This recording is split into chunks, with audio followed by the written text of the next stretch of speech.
प्रिय छात्रों, नमस्कार। आज हम आपके लिए कक्षा 11 की एक प्रॉब्लम सॉल्व करके दिखा रहे हैं जो गणित की कक्षा 11 की एनसीईआरटी की पुस्तक से ली गई है। प्रॉब्लम प्रश्नावली 10.3 की है, पेज नंबर 242 पर है और प्रॉब्लम नंबर जो है वह 7 है, प्रश्न नंबर 7 है। आज की प्रॉब्लम है रेखा 3x - 4y + 2 = 0 के समानांतर और बिंदु -2,3 से जाने वाली रेखा का समीकरण ज्ञात कीजिए। आपको एक रेखा दी गई है और एक ये बिंदु दिया हुआ है। आपको ऐसी रेखा का समीकरण ज्ञात करना है जिसके अंदर दो प्रतिबंध पूरे हों। एक प्रतिबंध तो यह है कि रेखा जो आपको ज्ञात करनी है वह ऐसी होना चाहिए जो इस दी गई रेखा के समानांतर, और दूसरी बात यह है कि वह रेखा जो है बिंदु -2,3 से जाए।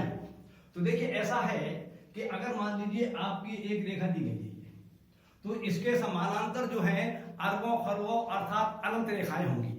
एक रेखा इसके समानांतर आपकी ये हो गई, एक इसके समानांतर रेखा ये हो गई, एक इसके समानांतर रेखा ये हो गई, एक इसके समानांतर रेखा ये हो गई, एक इसके समानांतर रेखा ये हो गई, एक इसके समानांतर रेखा ये हो गई, एक इसके समानांतर रेखा ये हो गई। तो ये सभी रेखाएं एक दूसरे के समानांतर हैं। तो इन रेखाओं के अंदर विशेषता ये होती है कि जो समानांतर रेखाएं होती हैं उनमें x और y के पद समान होते हैं।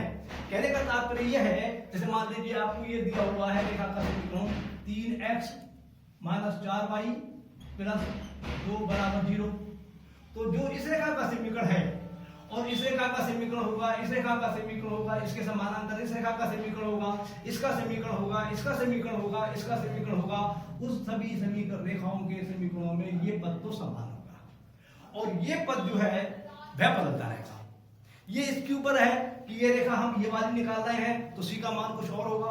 अगर इस रेखा का समीकरण निकाल रहे हैं तो सी का मान कुछ और होगा। इस रेखा का समीकरण निकाल रहे हैं तो सी का मान कुछ और होगा। इस रेखा का समीकरण निकाल रहे हैं तो सी का मान कुछ और होगा। इस रेखा का समीकरण निकाल रहे हैं तो इसका मान कुछ और होगा। तो हमने लिखा हमारे लिए दी गई रेखा जो है वह है 3x - 4y + 2 = 0। अब इस दी गई रेखा के समानांतर, अब दी गई रेखा के समानांतर सभी रेखाओं का व्यापक समीकरण होगा 3x - 4y। ये पद तो वैसा का वैसा लिख देंगे + c = 0। इसके समानांतर जितनी भी रेखाएं हैं उन सभी रेखाओं का समीकरण जो है वह इस रूप में होगा 3x - 4y + c = 0। अब c का मान जो है अलग अलग रेखाओं के लिए अलग अलग होगा। अब हमें c का मान ऐसा ज्ञात करना है जो हमारा इस प्रतिबंध को पूरा कर दे, अर्थात ऐसा मान c को होना चाहिए जिससे ये रेखा जो है -2,3 से जाने लगे। इसके लिए क्या करेंगे, जो आपका समीकरण नंबर 2 है उसमें x के स्थान पर -2 और y के स्थान पर 3 लगा देंगे। उसके बाद उसको हल कर लेंगे। उसके बाद हमारी इसकी का जो मान प्राप्त होगा वह उस रेखा के दृष्टि का मान हो जाएगा जो इस रेखा के समानांतर है और इस बिंदु से जा रही है। तो हमने लिखा अब सी का ऐसा मान ज्ञात करना है जिससे रेखा बिंदु -2,3 से जाने लगे।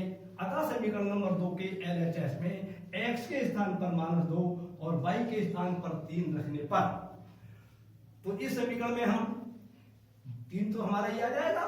x के स्थान पर हम -2 लगा देंगे, माइनस प्रश्न में दिया हुआ है 4 ये लगा देंगे, y के स्थान पर 3 लगा देंगे, प्लस ये वैसा का वैसा आ जाएगा, c आ जाएगा। तो जब आप इस समीकरण के अंतर्गत x के स्थान पर -2 और y के स्थान पर 3 लगा रहे होंगे तब आपको रिजल्ट प्राप्त होगा 3 × -2 -4 × 3 + c = 0। इसको सॉल्व करेंगे तो आपको रिजल्ट प्राप्त होगा -6 -12 + c = 0 और सिंप्लीफाई करेंगे तो रिजल्ट प्राप्त होगा -18 + c = 0 और सिंप्लीफाई करेंगे तो आपको रिजल्ट प्राप्त होगा c = 18। अर्थात c का c का मान जो 18 है वह उस रेखा के लिए है जो इसके समानांतर है और इस बिंदु से जाती है। तो c का ये वाला मान जो है समीकरण नंबर 2 में रख दीजिए, तभी आपको रेखा का समीकरण मालूम हो जाएगा। तो c का मान समीकरण नंबर 2 में रखने पर रेखा का अभिन्न समीकरण, तो यहाँ पर ये तो आपका वैसा का वैसा लिखा रहेगा। इस c के स्थान पर आप प्लस के 18 जो आएगा वो लगा देंगे तो आपको फल प्राप्त होगा 3x - 4y + 18 = 0। क्लियर? तो इस प्रकार से आपको इस दी गई रेखा के समानांतर और इस बिंदु से जाने वाली रेखा का समीकरण प्राप्त हो जाता है। इस प्रकार के सभी प्रश्न इसी प्रकार से हल किए जाएंगे। आपकी पुस्तकों में जो और इस प्रकार के प्रश्न दिए गए हैं उनको हल करने का प्रयास कीजिए, समझिए, आपकी समझ में आ जाएगा। अब ये प्रश्न पूरा होता है, मैं अपनी बात समाप्त करता हूँ। नमस्कार, धन्यवाद।